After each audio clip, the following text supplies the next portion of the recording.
Ano ang nangyari kay Sandro Marcos? Well, malay ko, pero parang nangangalumata siya eh.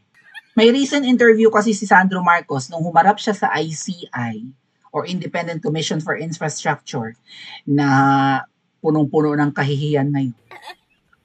'Di ba? Tapos dun sa interview ni Sandro Marcos, mga atit kuya, kung gaganon-ganon yung mata niya, may mga mannerism ba? Parang, ganon. Parang may something, nagbibisyo kaya siya. Kasi yung tatay niya, tumatabingi ang mukha. Si Sandro Marcos naman, parang may matawag dyan, may involuntary movement yung eyelid niya. Alright? Ganon siya ng ganon na parang hindi naman yun ganon nung araw. Alright? So, anong nangyayari kay Sandro Marcos? Pero hangang-hanga si Auntie Claire kay Sandro. Yusek Claire Castro, sabi believe sa ipinamalas na katapangan ni Sandro, apakatapang daw dahil humarap sa ICI. Damage control yun kung bakit humarap sa ICI si Sandro Marcos. Bukod sa malakas ang loob dahil na tatay naman niya ang nagbuo niyan. Kasi nga, idinawit si Sandro Marcos ni Zaldico. Okay? Magkano raw ang insertions ni Sandro? Mula nang umupo yan as kongresista? Lagpas 50 billion, hindi ba? So may mga isinisingit si Sandro. At ghost projects, mukhang ghost projects yung iba. Tapos ang palusot ni Sandro, ba't naman ako, sabi malinis daw siya, wala daw siyang ginagawang masama. Ba't naman ako gagawa ng illegal? Parang nag-insert daw siya ng projects para sa Davao City. Hindi. Peke daw yung pasabog ni Zaldico kasi doon sa mga listahan ng insertions na nakapost sa page ni Zaldico ay merong insertion doon for Davao City. Dalawa yata. Ang sabi ni Sandro Marcos, hindi totoo yan kasi nungalingan yung sinabi ni Zaldico kasi nandun nga yung items for Davao City. Sabi niya, ba't naman ako maglalagay ng projects sa Davao City? Ang gusto niyang sabihin, kalaban namin ang mga Duterte na balwarte nila yan, ba't ko sila bibigyan ng project? Galit ako sa kanila. At saka di ba, number 1 na bumoto ng yes si Sandro Marcos para ma-impeach si VP Sara. Out of 250 plus na kongresista, unang-una siyang pumirma na sige, i-impeach yan dahil binabastos daw yung kanyang parents. My God, ang babaw ng rason mo. No? Brat ka talaga, Sandro. Spoiled brat. Ang dahilan mo, inaaway ang magulang mo, kaya dapat ma-impeach si VP Sara. Mapagiganti ka. So tama yung sinabi ng informant natin, no, masama ugali ng mga anak ng mga yan. Nung anak ng mag-asawang, alam nyo na, may bisyo. Pinakamasama raw ang ugali niyang si Sandro. Yung kapitbahay mo, Sandro, dyan sa Makati, sa condo dyan sa Makati, mismo kapitbahay mo. Same floor kayo, I think, no? Parang pareho sila ng floor sa condo somewhere there in, I think that's in Rockwell, Makati. Ang sabi, ang sama raw ng ugali ni Sandro Marcos. Yung mga anak na mag-asawa. Yung bunso daw mabait-bait. Pero yung dalawa raw, mga suplado at masasamang ugali. Kung i-impeach mo si VP Sara, because may impeachable offense siyang nakumit. Either nagnakaw nga siya, guilty of betrayal of public trust, at kung anik-anik pa, yun, sa kakapapayag na ma-impeach ang Vice President. Ang dahilan mo, dahil inaway lang ang nanay mo or tatay mo. Tapos ito namang si Auntie Claire na parang dilulo din. Dilulo. Dilulo lemon. Parang si Auntie Claire may kaunti ring saltik. No? Auntie Claire parang, okay ka pa ba? Si Auntie Claire hindi lang siya mukhang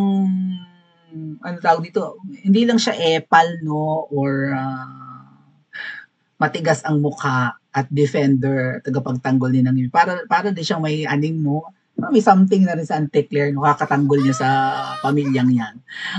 Hanga daw siya isa pinamalas na katapangan ni Sandro Marcos.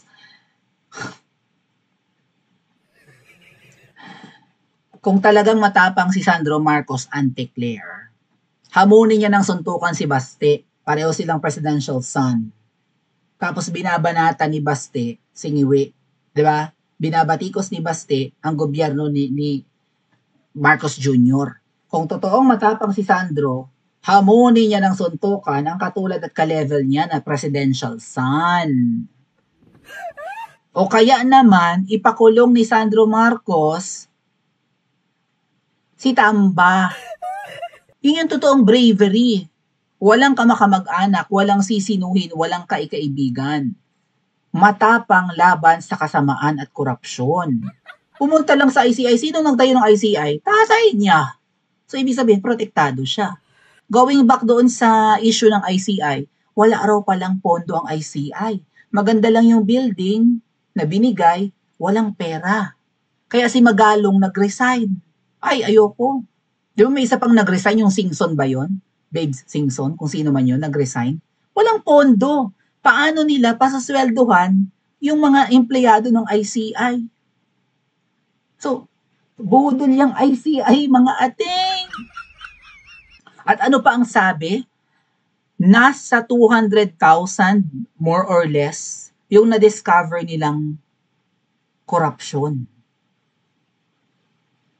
Okay? Or maybe ghost projects. Biro mo yung hundreds of thousands pala ay ghost projects. At nasa 30,000 nun, flood control projects na maanomalya. And take note, it would take like a month bago mabigyan ng desisyon ang isang ghost project. So, 3 weeks to a month, halimbawa, isang desisyon pa lang ay 30,000 mahigit flood control, hundreds of thousands. So, hundreds of thousand days bago masolusyonan. Kasi mabusisi yan, mga ngalap sila ng ebidensya, magagather ng mga paperworks, documents, and what have we, testimonies, evidence. Mga ngalap bago makapag-desisyon. So, till kingdom come, bago madesisyonan, bago matapos, di ba sabi ni Iwi, hindi daw siya bibitiw sa pwesto hanggat hindi niya nare-resolve itong problema sa ghost projects. Kulang ang natitirang 2.5 years ni Iwi para ma-resolve ang problema sa corruption, plus ganyan pa mukhang bias.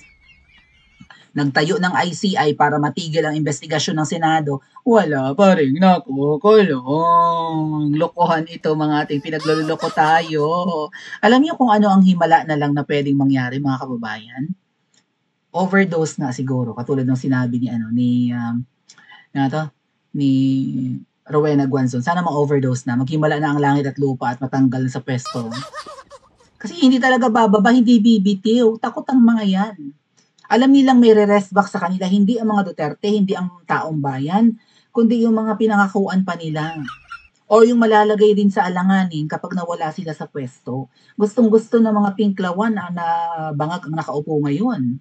Even ang makakaliwa, lumalakas ulit ang makakaliwa ngayon. Gustong-gusto rin ng mga sindikato at mafia at ang mga involved sa illegal na negosyo, katulad ng droga, even human trafficking at kung anik-anik pa, mga illegal na pasugalan na katulad ng mga online games na yan sa Pilipinas.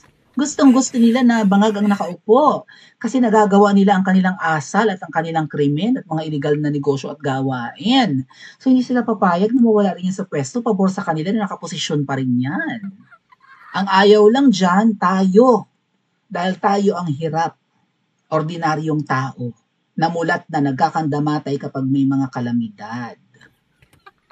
So ano to mga pinagsasabi mo hanga-hanga ka sa katapangan, bagamat nakiusap na putulin ang live stream, giniit ng Malacanang nakahanga-hanga pa rin. Ay kung totoong matapang, bakit hindi naka-live stream yung investigation ng ICI? Naging parang executive session. Akala ko ba matapang? Kahanga-hanga pa rin ang naging pagharap ni Sandro Marcos sa ICI na itinatag ng kanyang tatay. Tatay mo nagtayo. Siyempre, hindi ka kakaba-kaba. Hindi ka naman ilalaglag. Tatay ko naman ang patayo nito. Kung gusto niya magkaroon ng budget, huwag niyo akong gipitin. Tatay ko ang nagtayo nito eh. Tapos, walang live stream. Pinutol yung live stream para hindi makita yung mga tanong. Kasi ang hihirap daw ng mga tanong, mga ating. Nagulat daw si Sandro Marcos. Bakit ikay ang pagtatanong or something? Or ang daming tanong na pressure yata ng bongga si Sandro Marcos. Partida, mukha pang bias yung ICI pero hindi kinaya ni Sandro. Tapos si Auntie Claire hangang-hanga. Mga ating ano 'to, mga namumuno sa atin, mga bangag ba 'to or mga hibang? Paki-comment sa comment section at mag-like and subscribe din po.